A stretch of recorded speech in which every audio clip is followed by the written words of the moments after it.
aristócrata francés del siglo XV que tiene el dudoso honor de ser considerado el primer asesino en serie de la historia. Gilles de Rais podría haber pasado a la historia por haber sido un soldado excepcional.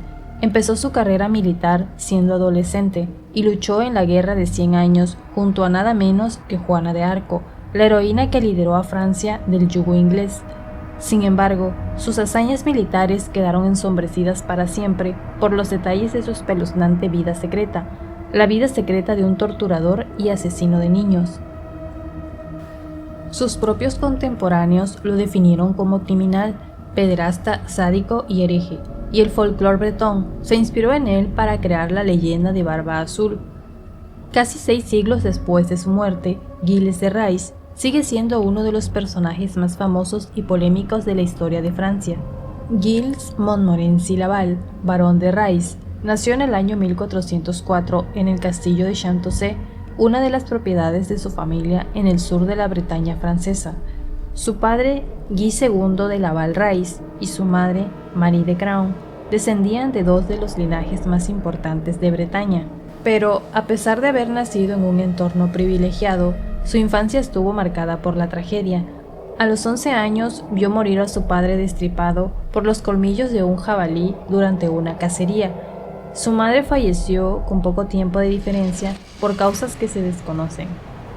Al quedar huérfano, el niño quedó a cargo de su abuelo materno, un hombre con fama de sádico que no se preocupó demasiado por la educación de su nieto. Este cúmulo de desgracias marcaría la vida de Gilles de Rais para siempre. El joven barón de Rais se convirtió en un chico engreído, caprichoso e impetuoso. A los 14 años fue armado caballero y entró a servir al duque de Bretaña, en una época en la que ir a la guerra formaba parte del estilo de vida de los nobles. De Rais abrazó la violencia con entusiasmo y se convirtió en un guerrero feroz. Su agresividad era un plus en el campo de batalla, donde según todos los testimonios, era un combatiente tan virtuoso como implacable. En su vida civil, de Rais no era menos impulsivo. A los 17 años se encaprichó con Catalina de Towers, una rica heredera que además era prima suya. Su familia estaba en contra de la unión, así que el chaval secuestró a Catalina y se casó con ella en secreto. Pero su historia de amor fue complicada. Al parecer, de Rais tenía tendencias homosexuales. Quizá por esto, la pareja tardó 7 años en tener a su única hija, Marie. De todas maneras, la vida familiar no era para él, y al cabo de unos años, el varón acabaría abandonando a su esposa y a su hija. Gilles de Rais forjó su carrera militar luchando para el duque de Bretaña en sus guerras particulares primero y en la Guerra de los 100 años después. En 1429, en pleno conflicto, entró en escena Juana de Arco. A sus 17 años, Juana había conseguido convencer al heredero del trono francés, el delfín Carlos, que tenía la misión divina de salvar a Francia y expulsar al ejército inglés.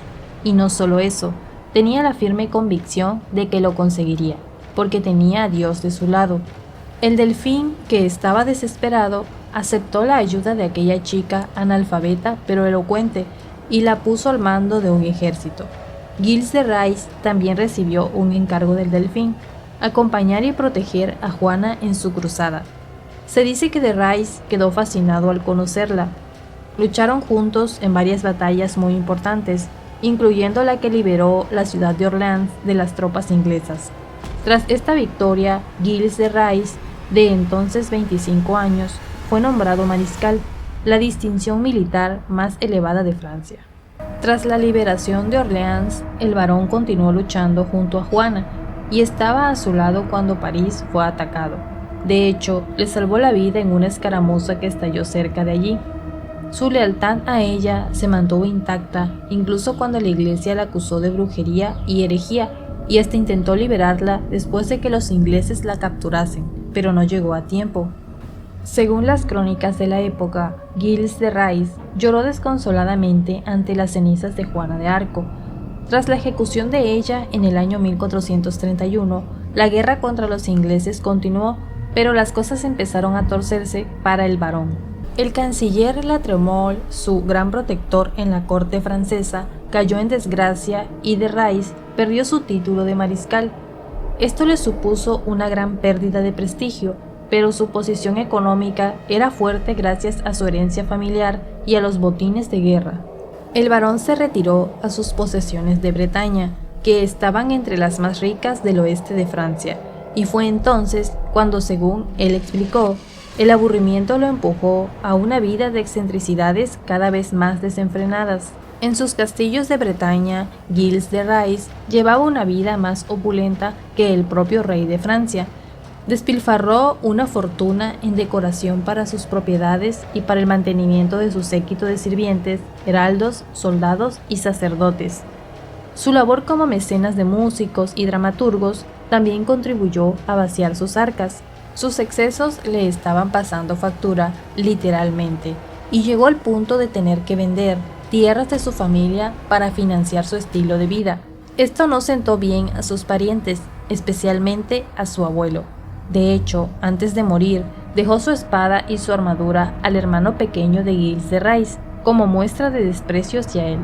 En los años siguientes, de Rais empezó a prestar atención a la religión y a preocuparse por su propia salvación. En el año 1433 financió la construcción de una capilla, la Capilla de los Santos Inocentes, para la cual formó un coro de niños seleccionados por él mismo. Este detalle resulta escalofriantemente cínico si tenemos en cuenta lo que haría más tarde. Su familia, harta de perder patrimonio por su culpa, consiguió que el rey de Francia firmase un decreto que prohibía al barón vender o hipotecar las propiedades familiares que le quedaban. Esto significaba que si quería seguir manteniendo su estilo de vida caprichoso, tenía que buscar una fuente de ingresos alternativa, y no se le ocurrió otra que la magia y la alquimia. Para evitar el colapso de sus finanzas, Gilles de Rais reunió en su corte a magos, nigromantes, brujos, adoradores del diablo y alquimistas. Su obsesión era descubrir la piedra filosofal y utilizarla para fabricar oro. Rodeado de esta camarilla de embaucadores, entre ellos el italiano François Prelati, el barón invocaba al demonio, celebraba ceremonias satánicas y firmaba pactos con su propia sangre. Su objetivo era obtener conocimiento, poder y riqueza, negociando con el diablo, al más puro estilo faustiano. Según testigos, su comportamiento era cada día más caótico y sufría ataques de ira seguidos de episodios de abatimiento y remordimientos. Fue entonces cuando empezaron a correr rumores sobre su secreto más oscuro. Varios niños habían desaparecido en zonas cercanas a los castillos de Gilles de Rais, y poco a poco empezaron a sonar voces de alarma que conectaban estas desapariciones con el barón y su séquito. En aquella época era normal que los nobles empleasen a niños y adolescentes de los pueblos vecinos como sirvientes.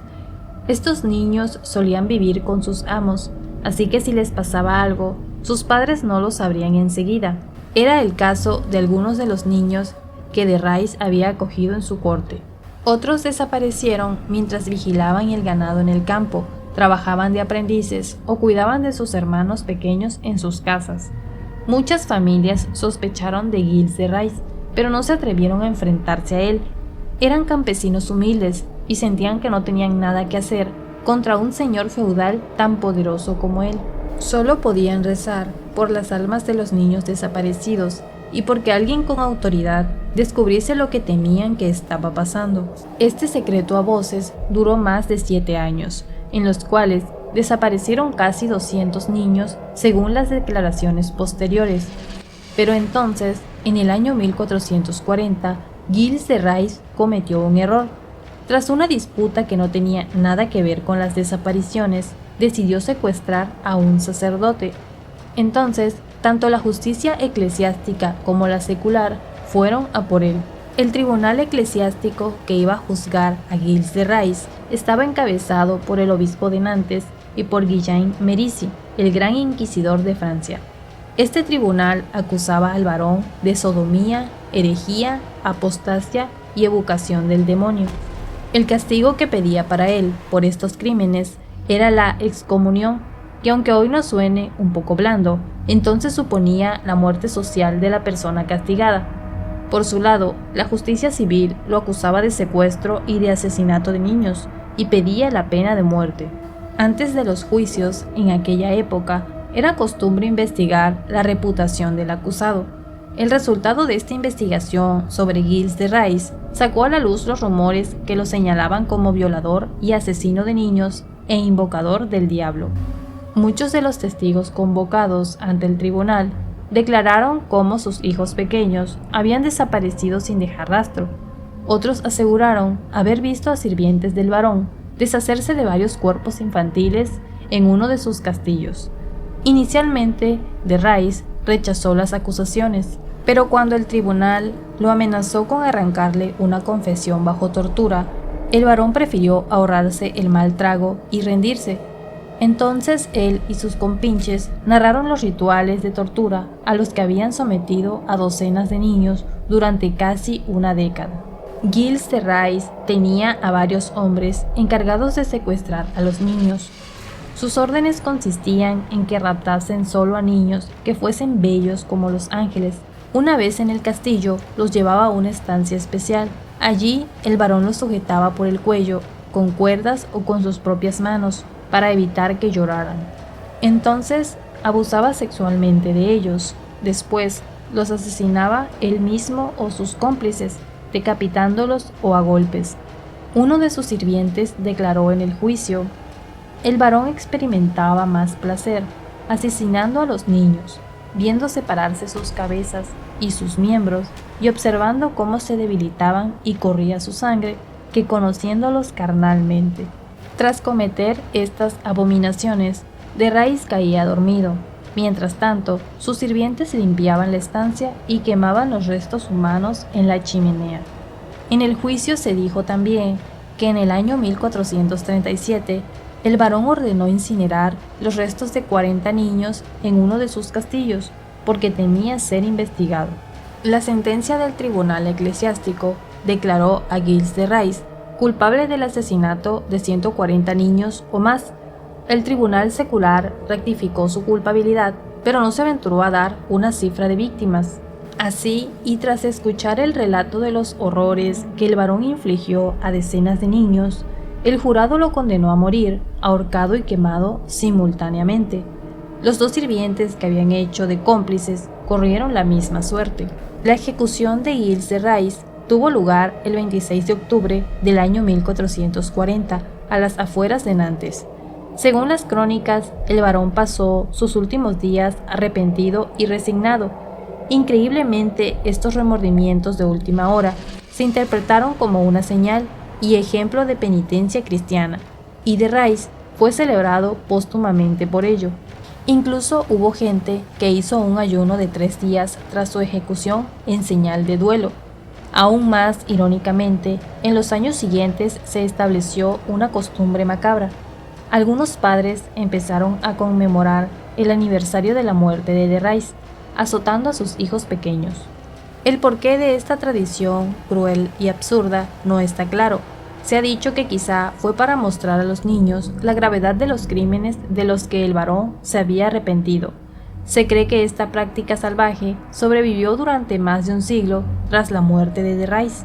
En las últimas décadas han surgido voces escépticas que han cuestionado la culpabilidad de Giles de Rys. Estos autores han denunciado irregularidades en el proceso judicial que lo condenó, argumentando que el varón fue víctima de una persecución política parecida a la que había sufrido Juana de Arco unos años antes. Según ellos, el tribunal, decidido a condenar a de Rys, habría fabricado los cargos contra él para que el caso terminase en una condena a muerte ejemplar.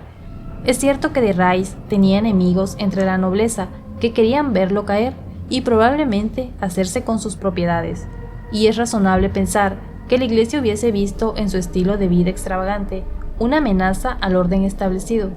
Otro detalle que tampoco hay que olvidar es que el varón confesó bajo amenaza de tortura, pero aún así, la mayoría de los historiadores que han examinado con detalle las pruebas del juicio contra Giles de Rys creen que efectivamente era culpable, si no de todos, de gran parte de los crímenes que se le atribuían. Entre otras cosas, se ha señalado que las descripciones de los rituales perversos del varón no se parecen a ningún otro caso de interrogatorio inquisitorial estudiado.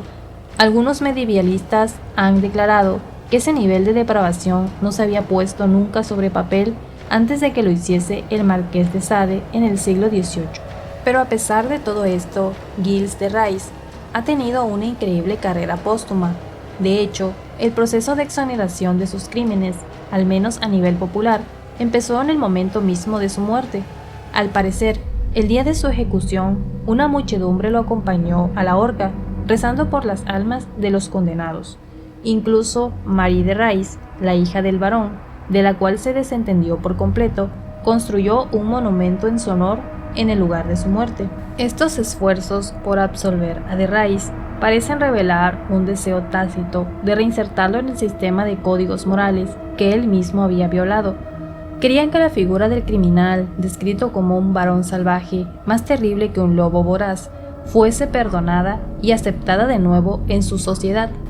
Y seguramente su asociación con Juana de Arco ayudó a blanquear su imagen, ya que sus historias fueron paralelas, aunque radicalmente opuestas. Fuese como fuese, la realidad es que según la documentación a nuestro alcance, Gilles de Rais reconoció todos sus crímenes y su fortuna no le sirvió para comprar su perdón. Soldado sublime, noble de alta cuna y asesino múltiple, Gilles de Rais suele ocupar un puesto muy elevado en los rankings de los personajes más sanguinarios y despiadados de la historia. Su currículum criminal lo sitúa a la altura de figuras terroríficas como Vlad de Valaquia, más conocido como Vlad el Empalador, o Elizabeth Bathory, la condesa húngara descrita como la asesina en serie más brutal de la historia.